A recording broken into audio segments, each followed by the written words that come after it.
لا شك ولا ريب أن الحديث عن الحجامة يحتاج إلى محاضرات كثيرة، فإذا رأيتم أن نفرد ذلك في محاضرة، لأنه لو تكلمنا الآن المحاضرة القادمة يكون، لكن أريد أن أنهي كلامي فأقول إن الطب النبوي وجد عناية علمائنا من القديم. فأول رسالة ألفت في الطب رسالة علي الرضا سنة 90 للهجرة، ثم عبد الملك بن حبيب سنة في القرن الثالث الهجري، وهكذا تتابع التأليف فيما يسمى بالطب النبوي، فكانت الأحاديث ضمن كتب السنة ثم أفردت تحت ما يسمى بالطب النبوي، فألفت عشرات الكتب والمصنفات في الطب النبوي، ومن أضخمها كتاب أمين عين في الطب النبوي في مجلدين. ولا يعني يخفى أن الإمام ابن القيم الجوزية له كتاب الطب النبوي ضمن كتابه الموسوع زاد المعاد في هدي خير العباد. ولقد اعتنى الصحابة رضي الله عنهم بالطب وتلقوه عن نبيهم صلى الله عليه وسلم، فهذه عائشة الصديقة رضي الله عنها كانت بصيرة بالطب، يقول لها هشام بن عروة: يا خالة ما أبصرك بالطب، يعني من أين لك هذه المعرفة بالطب؟ كانت عائشة من المؤمنين طبيبة، فقالت: يا ابن أخي، كانت الوفود تأتي النبي صلى الله عليه وسلم فتنعت، يعني تصف الدواء، فمن ثم. وفي رواية عنها أن النبي صلى الله عليه وسلم كان يمرض أحد من أهله أو من الصحابة فكان يصف له، ومن ثم تعلمت رضي الله عنها من النبي صلى الله عليه وسلم. والإمام الشافعي كان طبيبا. الإمام الشافعي يقول رحمه الله: العلم علمان، علم الأديان وعلم الأبدان. علم الأديان وعلم الشريعة، وعلم الأبدان وعلم الطب. وقال: يا لها فيه على علم الطب، ضيعه المسلمون، تركوه لليهود والنصارى. وقال: لا أعلم علما أنبل بعد علم الفقه من علم الطب. ولما ورد إلى مصر ناظره طبيب مصري فوجده عالما في الطب، فقال: ظننت أنه لا يعرف إلا الطب، فأراد أن يقرأ عليه كتاب بقراط في الطب، فقال له، أشار إلى المسجد، قال: إنهم لا يتركونني، يعني طلاب العلم ينتظرونه ليعلمهم الفقه والحديث. الشاهد أن طب الرسول عليه الصلاة والسلام طب الحمد لله مؤصل، وفيه كتب كثيرة وأبحاث، ولكن للأسف لا زال المسلمون يعزفون في عزوف وبعد عن هذا الطب اللي هو في الحقيقة يعني معجزة العصر. هناك علاجات مستعصية أعيت الأطباء، وجد لها علاجات من خلال طب الرسول عليه الصلاة والسلام ومن خلال الطب النبوي. إني لأرجو الله عز وجل أن يكون هناك اهتمام وعناية بهذا الطب، وأن نرجع إلى الطبيعة ونرجع إلى الأحاديث والآيات القرآنية، فنجد فيها حل مشاكلنا وعلاج لأدوائنا وأمراضنا، وبكلفة يعني يسيرة، وعلاج غير علاج مأمون الغوائل، ليس له غوائل وأضرار كالعلاجات الكيماوية وغيرها التي يعني أفسدت وأضرت أكثر مما نفعت. أسأل الله العظيم رب العرش الكريم أن يفقهنا في الدين، وأن يعلمنا التأويل، وأن يجعلنا ممن ينتفعون بهذا ويستفيدون من هذا العلم، وممن يأخذون به والحمد لله رب العالمين.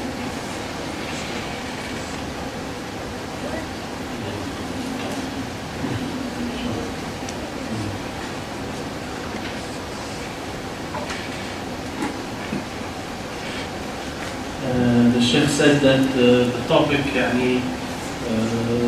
is big, but then he said, inshallah, the topic will be in the next lecture. But the prophetic medicine has found care and diligence from our scholars since the old times. The early scholars, they gave attention to this. The Sheikh said that one of the first books regarding this is authored by Ali al-Rida in the year 90 of the Hijrah. Then the book by Abdul Malik ibn Habib in the 3rd century of the Hijrah. Then a lot of books were authored about the prophetic medicine. The ahadith, they were in the books of hadith, but then they were separated, or they were collected from the different books of hadith, and they were put in one book, or they were put in like single books speaking about the ahadith pertaining to medicine.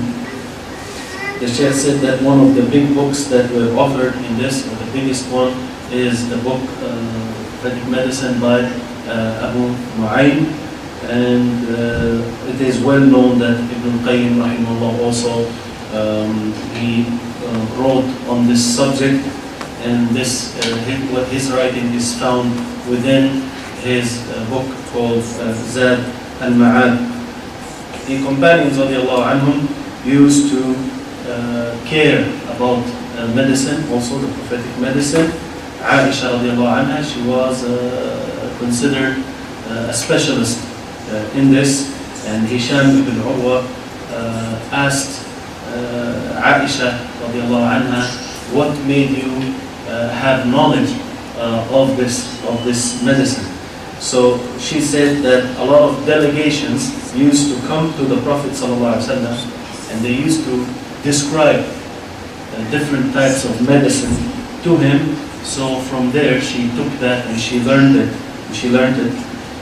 In another narration, she said that one of the members of the household of the Prophet ﷺ used to get sick, and the Prophet ﷺ would prescribe some sort of a medicine for him. She said, I used to learn that. Imam al-Shafi'i, the Sheikh said, he used to be a medical doctor himself. He used to say that the knowledge is of two types: the knowledge of the religion, that is the Sharia, Islamic law, and the knowledge of the bodies, and this is the medicine. Then Shafi'i used to say, he used to feel regret, or like he used to feel pitiful for the science of medicine that the Muslims left. They did not give it due attention. He said it is unfortunate that they left it. This is still the statement of Shafi'i. He felt pitiful that the Muslims left that to the Jews and the Christians. And also Imam Shafi'i is reported to have said, I do not know a branch of knowledge that is more noble, or that is noble after fiqh, after the knowledge of the Sharia. I do not know a branch of knowledge that is more noble than medicine. The Sheikh said that when Imam Shafi'i moved to Egypt, he had a debate with an Egyptian doctor, and he was strong, and he beat him in that debate. And that Egyptian doctor, he said that I thought that Shafi'i does not know except this. He thought that this was the only specialty he had. And that Egyptian doctor, he said, he asked Imam Shafi'i for him to study under him one book of medicine written by Dukrat. This is one of the Greek, well-known Greek doctors. So Imam Shafi'i told him that those, he pointed to the students of knowledge, of the Sharia. He said, those, they will not leave me, they will not let me teach you this or study this, they will not let me teach you this, you can study it under me. The Sheikh said that we must give due care and attention to the prophetic medicine, especially that it has become the miracle of our time. The prophetic medicine is the miracle of our time because there in it we found cures for sicknesses that there is no cure for. And these cures are found in the prophetic medicine. And the Sheikh said that he hopes that we'll find more care given to the prophetic medicine. We should go back, refer to the ayat and the ahadith, and try to find sicknesses for cures for our sicknesses. Those cures that we can get them with a low cost, and also the cures that we get from the prophetic medicine do not have side effects, unlike those chemical products that are used in the medicine. The prophetic medicine does not have side effects. And then at the end, the Shaykh made dua for himself and for all of us, and we ask Allah subhanahu wa ta'ala to answer his dua. And right now, after the following lecture will be after Asr, and inshallah ta'ala.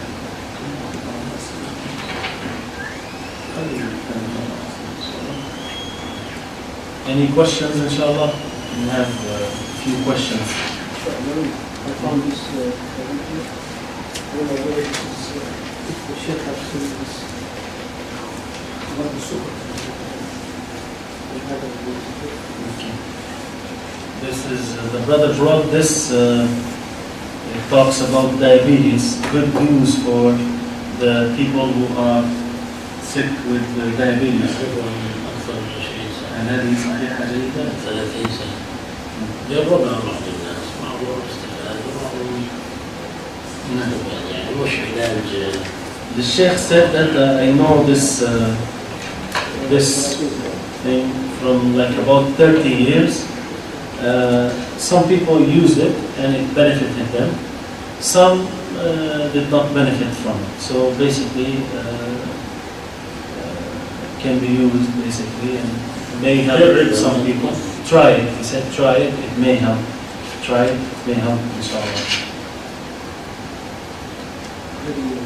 100 grams of flour, 100 grams of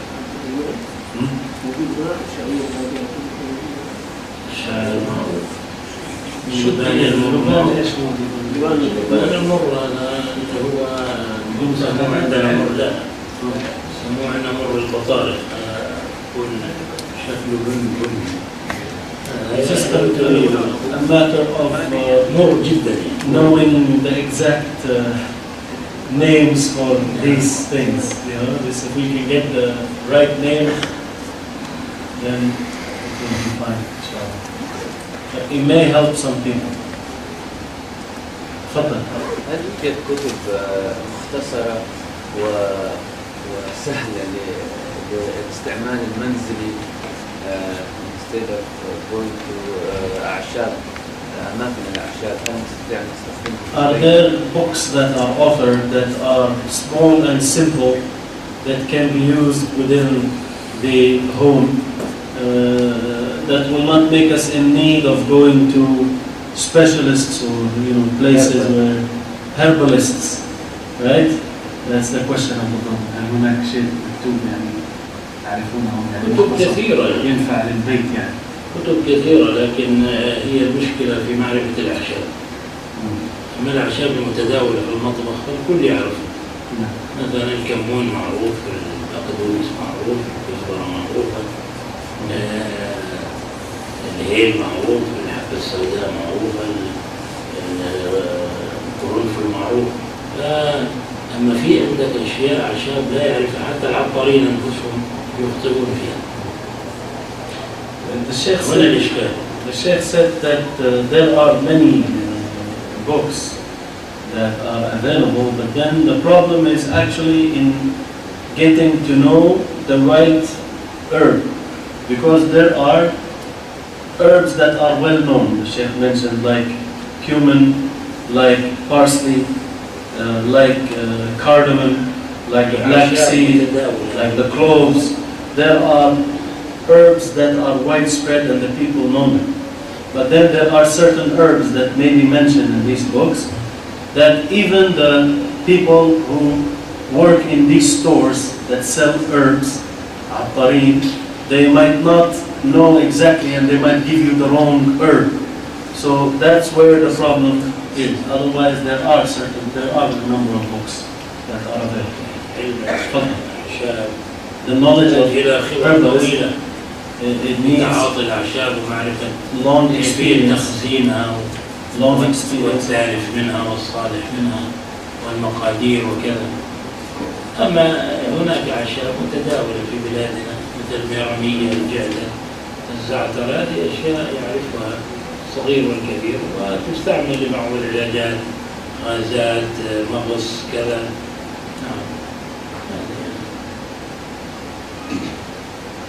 The Sheikh said that the issue is knowing, you need to have long experience with these herbs, how to save them, knowing what is good, still fresh or still effective, and what got corrupt from these herbs, knowing the right amounts that you should be using in the mix that you will take. That's the issue there. There is a problem with this. You need to refer to someone who knows. Otherwise, the Sheikh even mentioned more herbs that are widely used and widely known and that are used, and you will find it within your household. You have it, and some of these herbs are used for some cures, like from gases or some from stomach ache and the likes of that. Yes. Is there a natural medicine for constipation? هل هناك دواء طبيعي للإمساك؟ نعم كثير. إمساك زيت الخروع هذا دواء طبيعي. حبة العافية من القلوب. حبة العافية. في عشبة لها القلوب. السنمكي. السنمكي. الخضار، زيت الزيتون على الريق، كل هذا يعني شرب الماء بكمية كبيرة على الريق أيضا، واستعمال الخضار والشوربة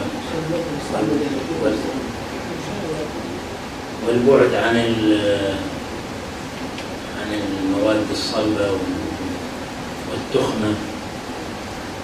سبب الإمساك التخمة وعدم الحركة يعني بالنسبة وعدم استعمال الأغذية التي فيها ألياف.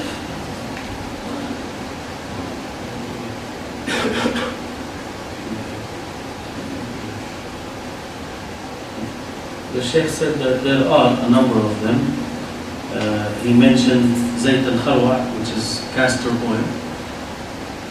And he mentioned other things that I don't know how to translate it. Habbat al-Afiyah, Luk, Sanamaki. He mentioned eating the vegetables. He said one thing is having Zayt al-Zaytun, the olive oil, drinking olive oil first thing in the morning. 1 cup of olive oil على الريق يعني before eating anything in the morning. The small 2 tablespoons. 2 tablespoons, not a full cup. 2 tablespoons. Right? Also drinking water in large amounts first thing in the morning before eating anything. Drinking large amounts of water. Also using a lot of vegetables and soups, and staying away from the hard substances in food, staying away from overeating. Also, the reason for constipation is overeating and not moving. Overeating and not moving a lot. And also not using خبز الأسود خبز الشعير خبز القمح جيد. Also the reason for constipation other than overeating and not moving, الخبز الأبيض يسبب الإمساك. Not using the foods that has aliyaf. Will help me with the aliyaf. Roughage. Fibers, right? The foods that don't have fibers. The Sheikh said also the black bread, the barley, brown made from barley, that helps also to remove that. And the white bread, he said, it causes constipation. The white bread causes constipation.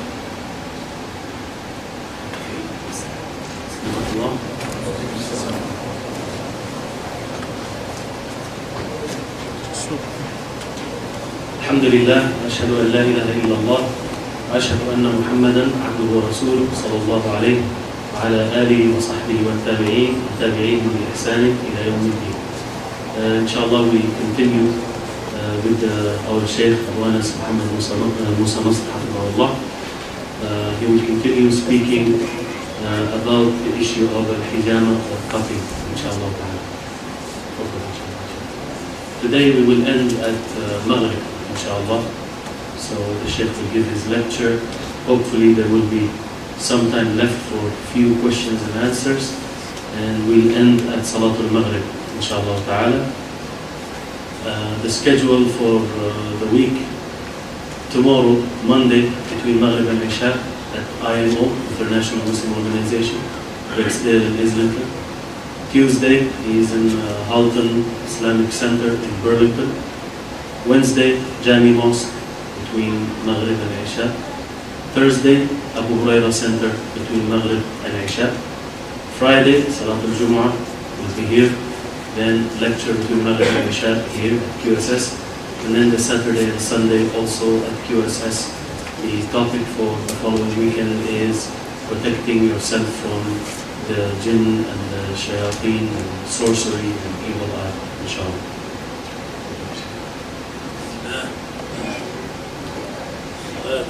السلام على رسول الله وعلى آله وصحبه ومن والاه. أما بعد، فموضوع حديثنا هو تتميم لما تقدم من كلامنا حول مقدمات في الطب وبيان أهمية الطب، وخصوصا طب الرسول عليه الصلاة والسلام، وهو ما يسمى بالطب النبوي أو ما يعبر عنه أحيانا بالطب الإسلامي. ولا شك ولا ريب أن الحجامة من أبرز وأهم طب الرسول عليه الصلاة والسلام، فإن النبي صلى الله عليه وسلم قد أوصى أمته بالحجامة في عشرات الأحاديث. أحاديث الحجامة بلغت مبلغ التواتر. والحجامة سنة نبوية أمر بها النبي صلى الله عليه وسلم، وأمرته بها ملائكة السماء ليلة المعراج. قد قال عليه الصلاة والسلام: ما مررت بملأ من الملائكة ليلة المعراج إلا قالوا يا محمد مر أمتك بالحجامة. وهذا يدل على أهمية هذه السنة وعلى أهمية الاستطباب بالحجامة. وإن كان الاستطباب بالحجامة هو أحد قواعد طب الرسول صلى الله عليه وسلم الثلاثة التي تقدم الحديث عنها، وهو استفراغ المادة الفاسدة، فمعلوم أن الدم إذا تبيض فقتل الإنسان، إذا هاج الدم وتبيض وتجلط فإنه يقتل الإنسان، ولا بد لهذا الدم أن يكون رقيقا وأن يكون منسابا في العروق بشكل اعتيادي، فإذا هاج أو صعب جريانه في العروق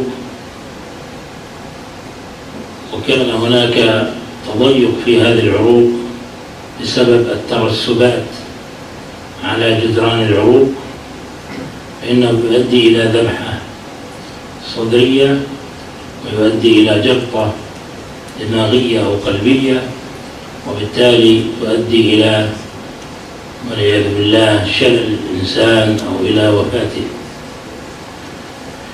الحجامة أيها الإخوة من الطب النبوي الوقائي، فإن طب الرسول عليه الصلاة والسلام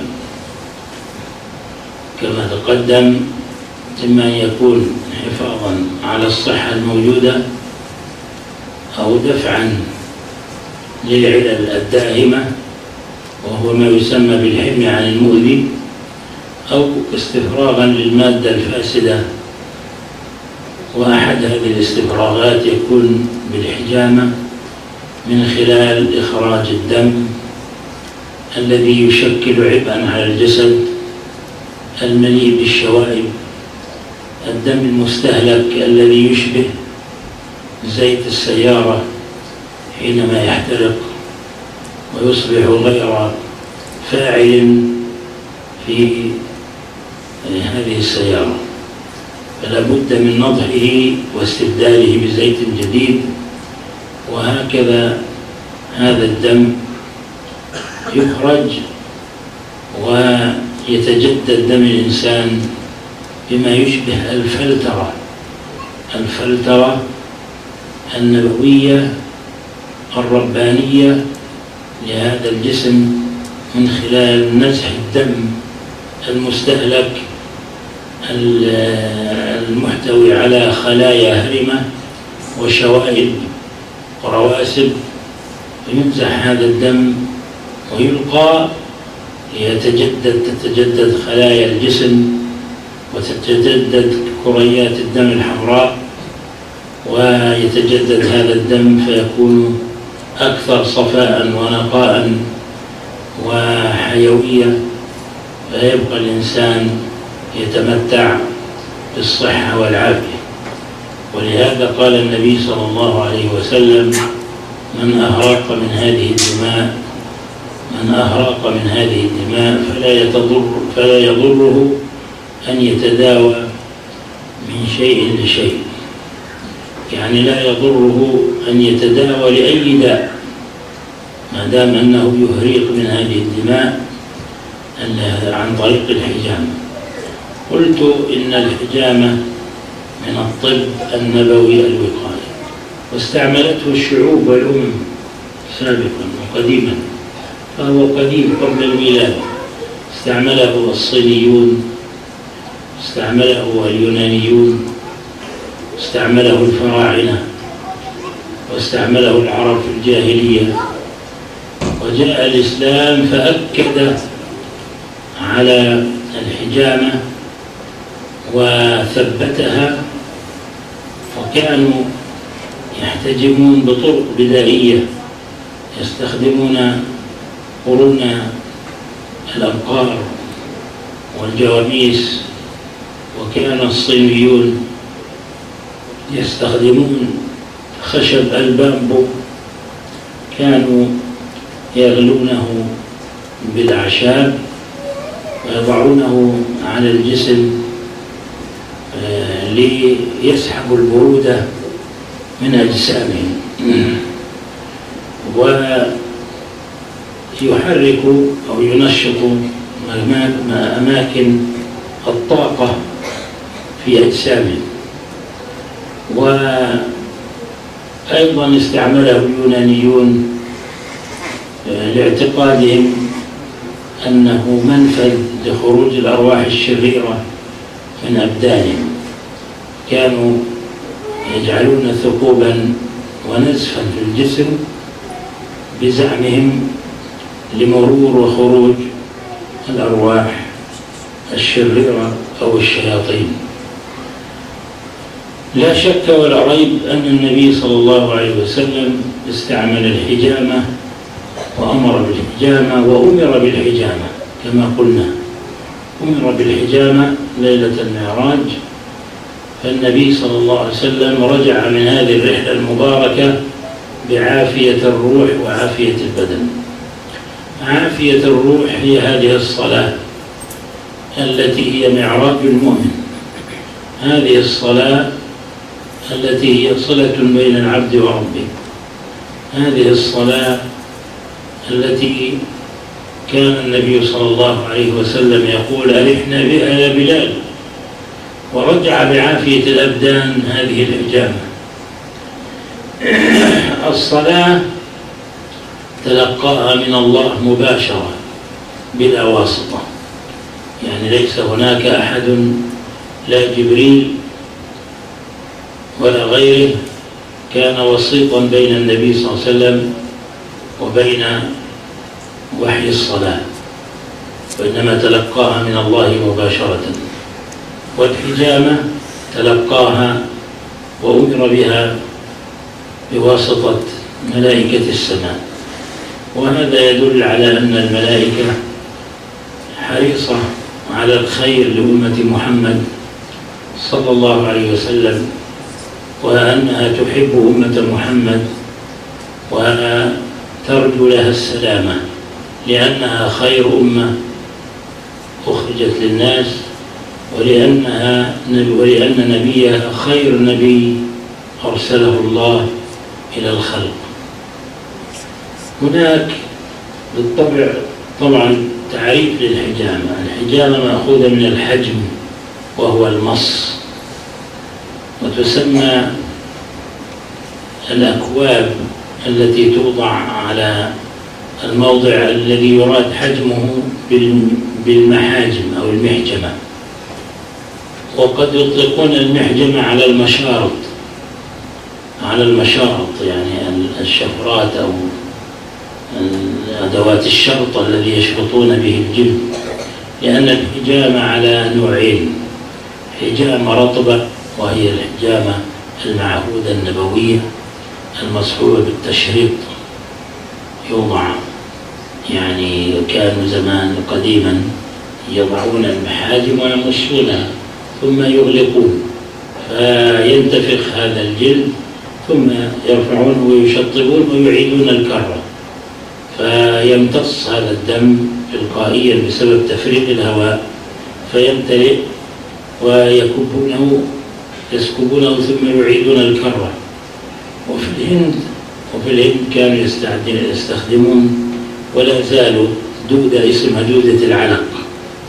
هذه الدودة دودة عندها قدرة على يعني التمدد، وهي تشبه الاسطوانة، فهي تستوعب كمية كبيرة من الدم مولعة بمص الدم، فكانوا يضعون على موضع الألم الذي يريدون حجمه، فتأخذ بمص الدم من هذا الموضع حتى تنتهي، كلما امتلأت أفرغوها ثم أعادوها، وهكذا. هناك طرق كثيرة للحجامة. وكانوا يستخدمون أيضا الأكواب الزجاجية، يحرقون ورقة أو قطعة من القطن أو في داخلها ويضعونها على الموضع فتحترق، هذا النار يحترق الداخل فيحرق الأكسجين، وبالتالي يكون هناك تفريغ فتلتصق أو تتمكن هذا الكوب من المكان فينتفخ الموضع ويصير هناك تفريغ، ثم يرفعونها ويشطبون ثم يعيدون الكرة مرة أخرى، وهكذا إلى أن خرجت هذه الماكينات الخاصة بالتفريغ، وهي يعني في الحقيقة يعني ماكينة خاصة لعل أحدكم رواها، يعني تشبه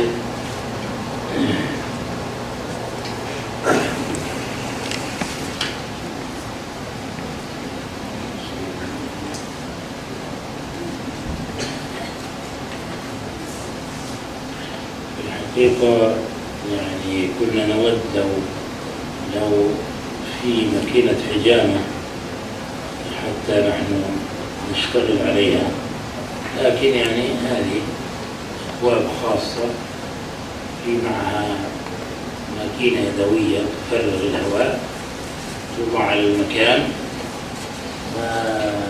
ثم تترك، ثم تعاد الكرة، يكون تشطيب ويخرج الدم كما ترون. هكذا هذه الأبواب، ثم يكون التشطيب، ثم تعاد توضع فيكون مص الدم 3 مرات، أقلها 3 إلى 7 مرات هذه العملية، يعني يكون الدم قد فرغ من هذا المكان، ويكون يعني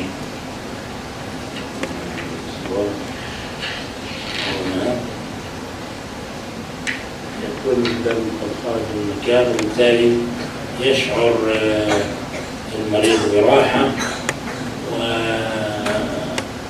يعني ربما النتائج تكون سريعة وعاجلة، ولو تأخرت فلن تتأخر أكثر من 24 ساعة يشعر المريض بالراحة.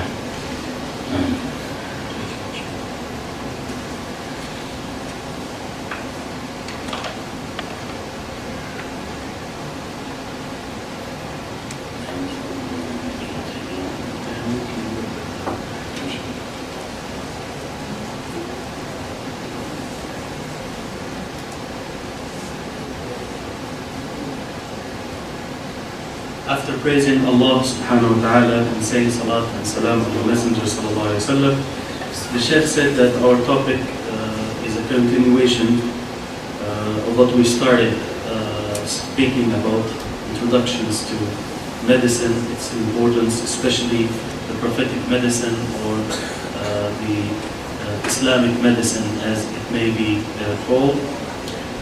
There is no doubt that cupping is one of the most important types of medicine that the Prophet ﷺ used. He ﷺ advised his ummah to perform hijama in tens of ahadith, and the ahadith of hijama reached the level that the scholars of hadith call tawatur, which means that basically this is something that is reported from the Messenger ﷺ, that there is no doubt about it basically, because it is reported to us by many narrators over the different generations, and those reporters, they cannot gather together online. So the point is basically here, what concerns us here regarding the word tawatur is that it is reported without doubt that the Messenger ﷺ used this and was teaching this. This is a sunnah of the Prophet ﷺ, that the Prophet ﷺ ordered the Muslims to use, and also the angels of the heavens, they ordered the Prophet ﷺ to use it during the night of Al-Mi'raj. The Prophet ﷺ said, I never passed by a group of angels at the night of Al-Mi'raj, except that they said, O Muhammad, order your ummah to perform cupping. And this shows the importance of seeking healing through the hijama.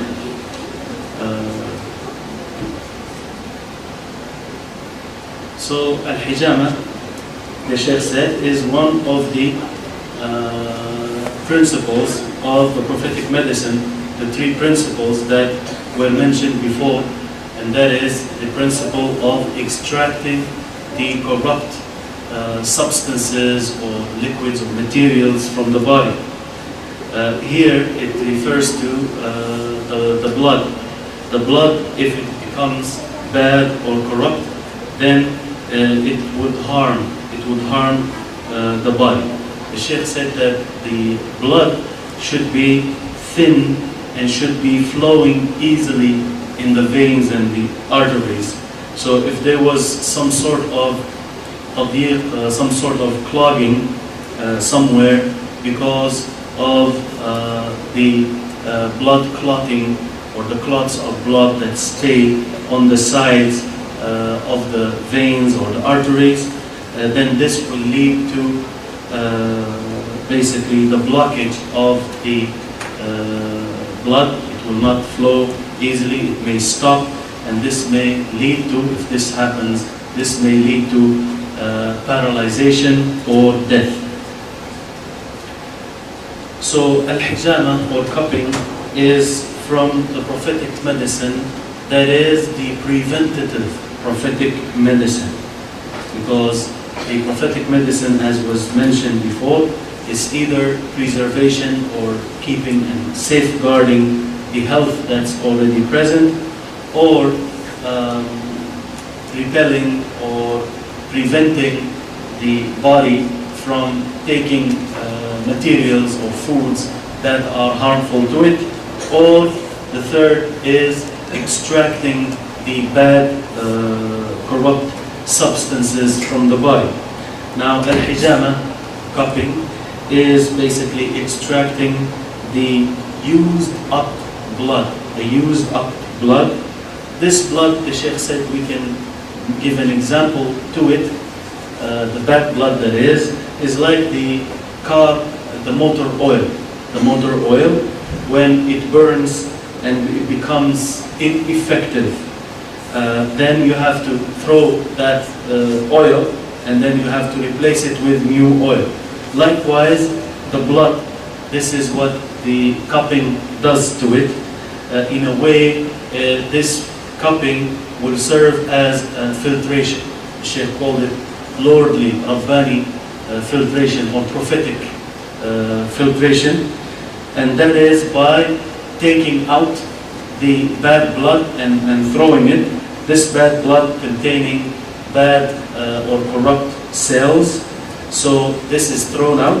So the blood will make up new blood cells, and there will be new blood, and this way the blood will become more clear, more pure, and more dynamic, and the person will enjoy health and be safe and sound.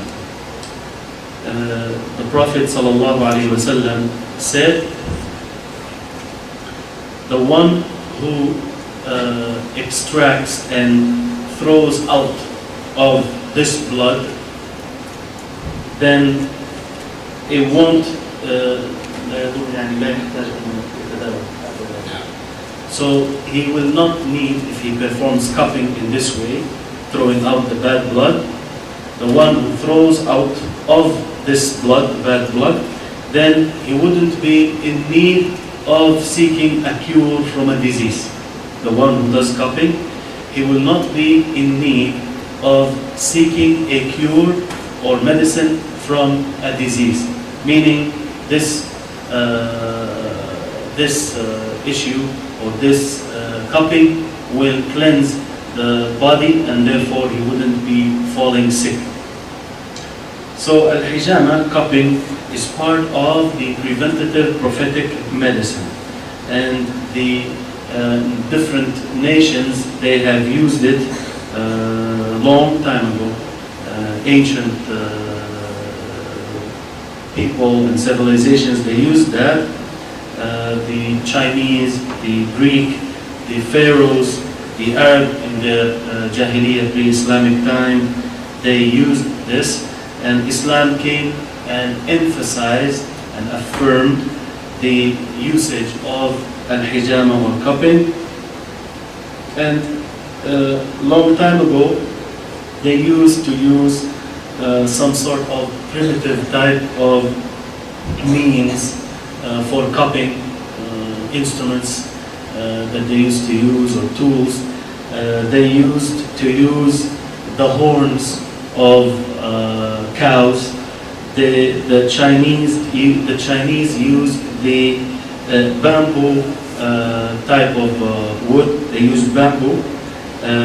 They would boil it along with some herbs, and then they put it on the body to cool off. They put it on the body in order to cool off the body, and also to bring or to revive and to bring activity or dynamism to the places where they put it on. خشب البامبو يغلونه من الأعشاب ثم they put it on the places of energy, he said, so they will use it to heal themselves. The Greeks, they used to use it as a means of extracting the evil spirits and the Satans, according to what they claim. And the Prophet ﷺ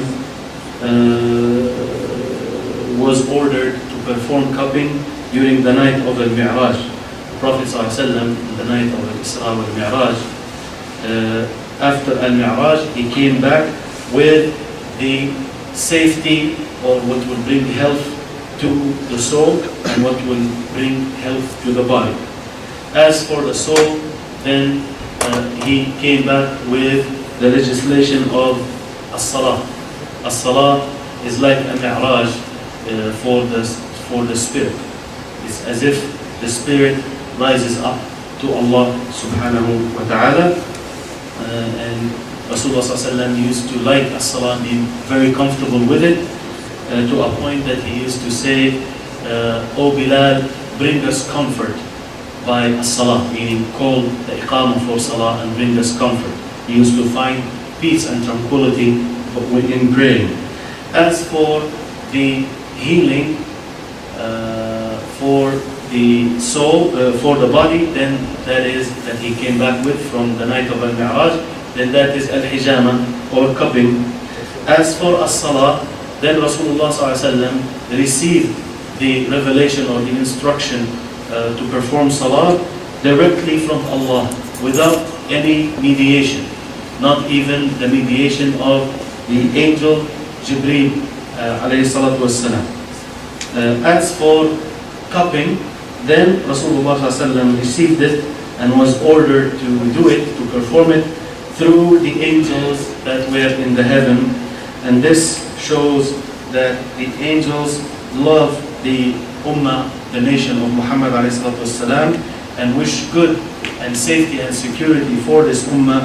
That is because it is the best ummah that will ever raise for mankind, and because the prophet of this ummah is the best prophet.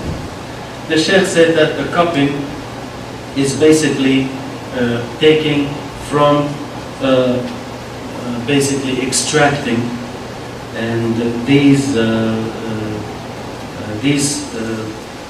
cups that are used to perform cupping, it's called the mihjama, or the tool or instrument for cupping.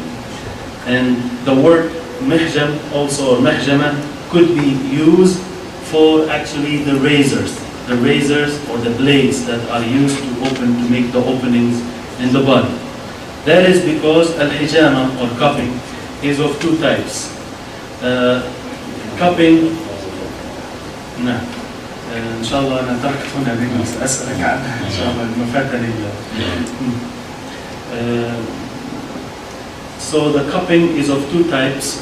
A type that is soft, that is well known from the Prophet ﷺ, or used by the Prophet ﷺ, that is accompanied by using the razors or the blades to open up the body, or to make small wounds or small openings so the blood would come out. The other type of cupping is the dry cupping. Now, the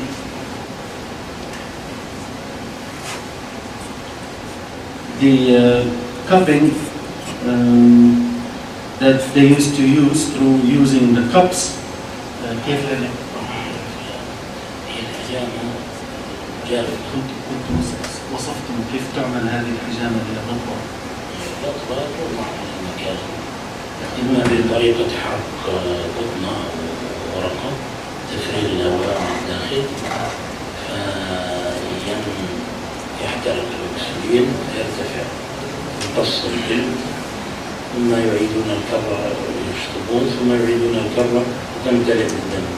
وإما عن طريق المص قرون الأبقار كانوا يمصونها ويغلقونها قرون الأبقار يسدونها، وإما عن طريق الآن الآلي اللي هو جهاز التفريغ يكون في طرفه الجافة. هي الجافة هي إذا كان في تشريط تكون رطبة، إذا بدون تشريط جافة. الفرق بينها وبين يعني حجامة الجافة والرطبة أن الرطبة يكون معها تشريط وخروج دم، والجافة مجرد يعني زي دغدغة و يعني إخراج الرطوبة من الجسم بدون تشريط. يعني هذه زي التدليك، كانوا يزحلقونها أحيانا يحركونها هكذا كالتدليك يعني. طيب, the Sheikh said that basically the soft type of hijama or the moist one is the one that requires making openings on the body using the blades or the razors, small little wounds. So what they will do is they will take a cup and they will put in it a piece of cotton or a piece of paper, and they put it on fire and inside the cup, and they place that cup upside down on the body with this piece of cotton in it. When the fire basically burns the oxygen, then that place on the body where the cup is, it will get puffed up. So then they will remove that cup and they will make small, wounds with that razor, and the blood will start coming up. So this is how it is done. Another, the old way that the Sheikh mentioned, using the horns of the cows, he said that they will put the horn on the body and they will start pulling the air from the other side, with the mouth, using the mouth. They will just, pull the air out and then they cover it. Then they cover the top of the horn. So once again, the same thing, that place on the body will be puffed up. The other type is the dry one. The dry one, basically, where there is no use of the razors. They do not use the razors. They do not make openings on the body. It will serve, the Sheikh said, it will serve. Sometimes he said they will just move that place on that cup on the body in the dry type of hijama in a way that it will serve very similarly to massaging the body. They will put oil on the body and then they start moving the cup. This is the dry type of hijama or cupping. The Sheikh said also that in India they used to use a worm that they call in Arabic dudat al-alaq. This resembles a leech. I don't know if it's the exact same leech that we know of, but yes, so it's a leech. It sticks to the body basically. They will put it on the place where they want the blood to come out, and this worm has the ability to stretch itself. It has the ability to stretch itself, and it is very much fond of sucking the blood. It is very much fond of sucking the blood, so it starts sucking and sucking from that place where they put it until it becomes full. Then they take it out. Now, then they put it again, so for it to start sucking again. So they keep repeating that. Okay, so this one is what we did it. Inshallah. طبعا دودة العلق هذه إذا شربها الإنسان تكون في المياه الجارية والمياه غير النقية، يعني في القنوات وفي الترع. فإذا شربها الإنسان مع الماء ممكن تعلق في حلقه أو في معدته، تسبب له نزيف داخلي يؤدي إلى الموت. وعلاج ذلك لأن يشرب خل التفاح فإنها تموت وتسقط. The Sheikh said that this worm that he spoke about, that is the leech, it is found in the water, running water, sometimes channels, places that are not that clean. So you might find this worm in there. So you might be drinking and by mistake you drink that worm and it goes inside your body and sticks somewhere and starts sucking your blood and causes an inside type of bleeding that may cause death. And the cure to that, if it happens, is for you to drink the apple cider vinegar.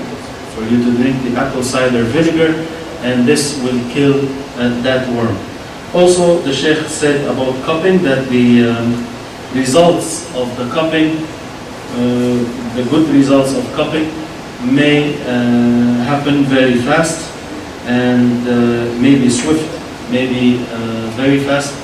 Sometimes it will take only maybe 24 hours and then the sick person will feel some sort of relief and he feels that he is healed.